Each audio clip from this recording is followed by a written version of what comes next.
Baik, Shalom, selamat malam. Salam Ibu. Ini kali kedua mengikuti pertemuan ini dan memang menjadi semakin tertarik karena di pertemuan pertama kemarin ketika saya juga diminta untuk menyampaikan, karena tadi juga sempat disinggung oleh Pak Pendeta Nathanael soal pembaharuan budi dikaitkan dengan paradigma, dan kita memahami bahwa paradigma itu adalah sudut pandang kita. Jadi bagaimana kita memandang satu situasi, satu kondisi terkait dengan keadaan yang kita hadapi. Dan kalau kita kaitkan dengan kehidupan umat Israel di masa lalu dengan apa yang sedang terjadi dalam kehidupan kita masa kini, memang ada situasi yang harus kita pahami karena menurut saya sudut pandang atau paradigma itu memang selalu berubah dan memang harus selalu berubah. Karena kita harus bisa melihat situasi di mana kita ada.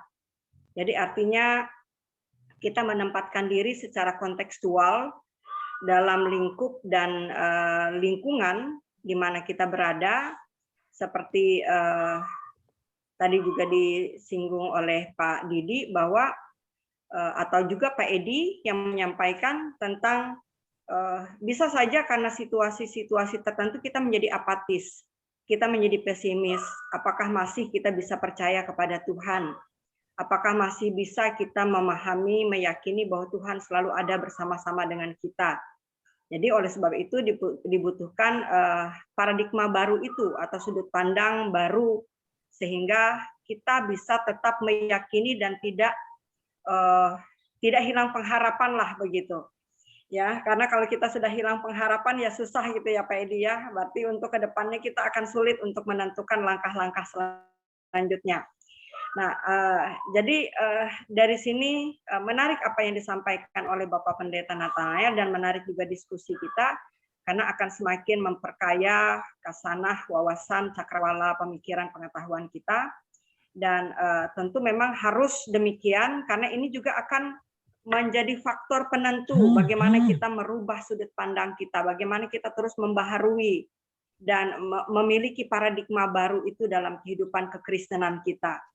Karena dengan kita semakin membuka diri untuk belajar, maka apa yang bisa saja menjadi pertanyaan-pertanyaan itu dapat kita pahami dari sudut pandang yang berbeda. Kalau di satu sisi mungkin kita apatis, di satu sisi kita mungkin pesimis, tapi di satu bagian kita tetap percaya bahwa Allah itu ada.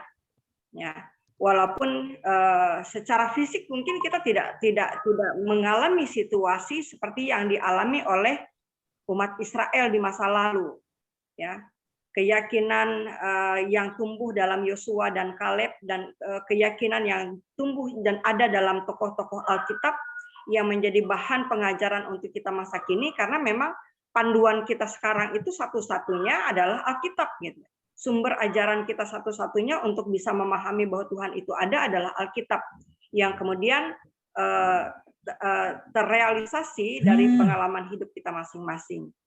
Jadi artinya malam ini kita bersama-sama memaknai bahwa untuk bertumbuh dalam percaya yang utuh kepada Tuhan, memang kita harus terus berusaha mengisi diri kita dengan pengenalan-pengenalan sehingga membawa kita kepada sudut pandang yang selalu tetap membawa kita kepada keyakinan bahwa Alkitab masih bisa kita percaya dan akan terus kita percayai. Itu dulu kira-kira Pak Edi yang saya sampaikan. Terima kasih. Baik, terima kasih untuk tanggapannya Bu Pendeta dengan suara yang tegas dan menenteramkan membuat kita semakin yakin acara ini. Ibu Epa langsung tersenyum begitu. Baiklah, saya lanjutkan kepada Ibu Pendeta. Mohon maaf kami belum dapat menyebutkan nama dengan benar. Nanti dilanjutkan oleh Pak Dodi Wijaya. Galaksi A12 kami undang. Ibu Pendeta Yunita. Ibu Pendeta Yunita. Ya. Ada juga Pak Dokter untuk nanti perkenalkan. Ya, shalom semuanya, selamat malam. Selamat malam Ibu. Terima kasih ya buat Bapak Nathanael, Bapak Pendeta Nathanael yang sudah memberkati kita dengan kebenaran firman Tuhan. Saya orangnya tidak terlalu bisa panjang lebar ya, panjang kali lebar, tinggi Pak. Pokoknya intinya dari apa yang sudah saya dengar ya, sebenarnya kalau kita melihat dari pembahasan firman Tuhan tadi ya, kalau yang lain sudah dibahas ya dari berbagai sisi, dari sisinya saya, karena mereka sebenarnya ya ada fase karena mereka gagal ya, gagal dalam pengertian mereka tidak bangga dengan apa yang mereka miliki. Ya, ketika seseorang kehilangan kebanggaan atas apa yang dia miliki, itu membuat dia kadangkala ya pada saat ketika dia diperhadapkan dengan sesuatu ya dalam tanda kutip ya, seringkali mereka tidak memiliki kemampuan untuk memahami apa yang menjadi rencana Tuhan dalam kehidupan mereka. Saya itu selalu meyakini ya, terutama ketika saya melihat di dalam kitab Wahyu pasal 3 ayat 7, ketika Tuhan sudah membuka pintu tidak ada satupun yang menutupnya. Ya. Saya mempercaya itu karena pengalaman ya, sebagaimana Ibu Pendeta Eva tadi, saya lebih banyak mengambil kepada pengalaman ya, pengalaman iman. Itu yang mendewasakan ya. Selain kita juga punya memang waktu saat teduh pagi ya, tengah malam, karena memang itu kekuatan kita, nggak ada lain. Ya, kita nggak punya kekuatan lain, apalagi di era 3 tahun ini ya, di kekinian 3 tahun setelah pandemi ini.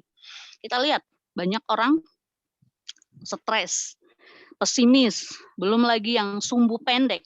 Kalau kita memang menyaksikan, kita buka saja YouTube ya, kemudian kita lihat aplikasi-aplikasi TikTok. Saya baru buka dua hari, saya kaget gitu kan, karena saya melihat orang kok ini loh, orang mengapresiasikan dirinya, tapi kadang-kadang ya dalam tanda kutip negatif ya. Jadi ketika kita memahami dari bagian kebenaran firman Tuhan ya, kita sendiri yang sebenarnya membatasi ya kuasa Tuhan itu ada di dalam kita. Saya percaya kenapa? Ketika saya bertelut ya, kalau bertelut itu bukan sehari 2 hari, mungkin bukan mungkin ya, Bapak Pendeta dan Nathanael ya, karena mereka dari GBI ya. Itu ketika kita bertelut, apa yang kita yakini seperti visi dan misi tergambar di depan kita, itu akan jadi kenyataan karena saya sendiri yang menyatakannya. Walaupun dalam menjalani kehidupan ini ya kita fasenya naik turun, bahkan banyak hal yang mengecewakan, tapi bukan berarti semangat kita ya, iman kita luntur, walaupun ada di beberapa titik atau di beberapa fase kita lemah. Tapi kemudian ya, karena roh yang ada di dalam kita membangkitkan kita kembali. Jadi apa yang dialami oleh 10 pengintai dan 2 yang mampu memberikan pemahaman ya, tidak hanya kepada 8 orang tetapi juga kepada bangsa Israel bahwa mereka bisa menang. Karena apa? Bukan mereka yang berperang, tapi Tuhan yang berperang untuk mereka. Jadi kalau kita memahami dari bagian kebenaran firman Tuhan, kenapa kita pesimis dengan keadaan, dengan situasi?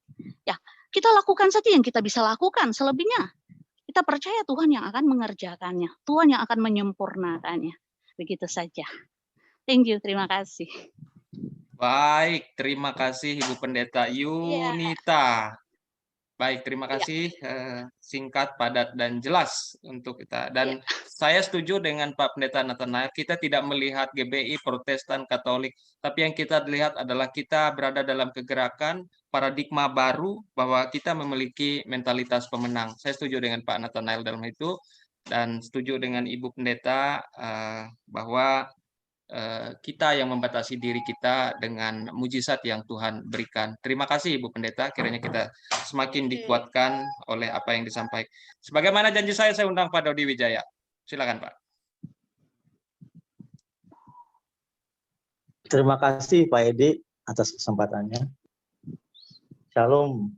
Salam. Bagi kita semua, selamat malam. Baik sekali apa yang disampaikan oleh Pendeta Nathanael tadi ya. Artinya memang paradigma kita itu harus berubah. Artinya gini, mungkin saja bukan berubah kali ya kalau menurut saya. Memang paradigma kita tuh dari dulu ya seperti itu berdasarkan Alkitab gitu ya. Artinya paradigma itu kan kalau didefinisikan sudut pandang kita gitu, sehingga menimbulkan pola berpikir atau kerangka berpikir kita. Jadi kalau kita menghadapi melihat sesuatu lingkungan gitu ya sudut pandang kita harus dikembalikan kepada Alkitab gitu. Mungkin karena ada degradasi kali ya dari tahun ke tahun sehingga sudut pandang terhadap Alkitab tuh makin menurun gitu. Jadi perlu ada paradigma baru lagi, sebetulnya tidak baru gitu. Mungkin ini penyegarannya. Nah, inilah tugas-tugas daripada hamba Tuhan ya, yang untuk memberikan motivasi gitu kepada umatnya bahwa hidup ini tidak sesulit yang kita bayangkan, misalnya seperti itu. Selalu ada jalan keluarnya. Jalan keluarnya Alkitab itu, firman Tuhan kan.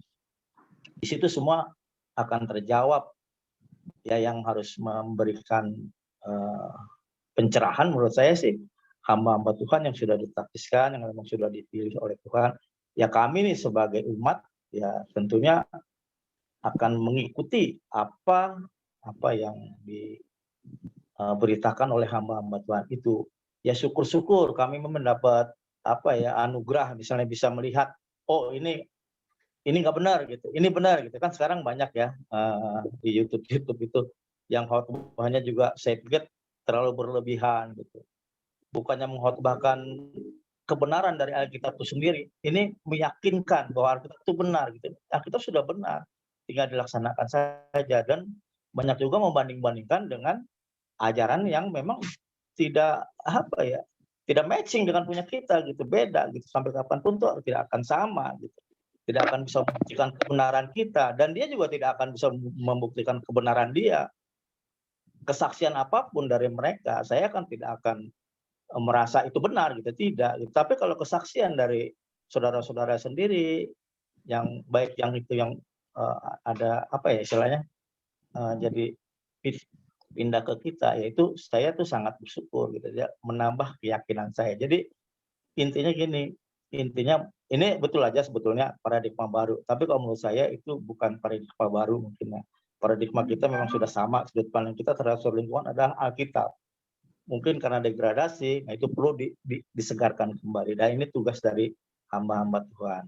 Saya kira begitu Pak Edi dan Bapak-Bapak semuanya. Mohon maaf kalau ada yang kurang dari saya. Terima kasih Pak, selamat malam.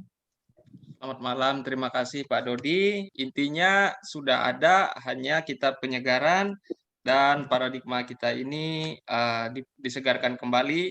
2 kali disebutkan, kiranya para hamba Tuhan menguatkan kita semua untuk selalu bersemangat gitu.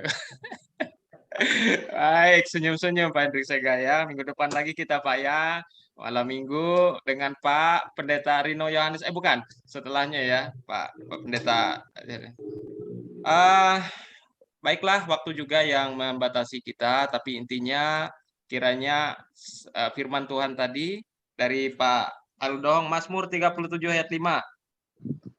Serahkanlah hidupmu kepada Tuhan dan Tuhan akan bertindaklah.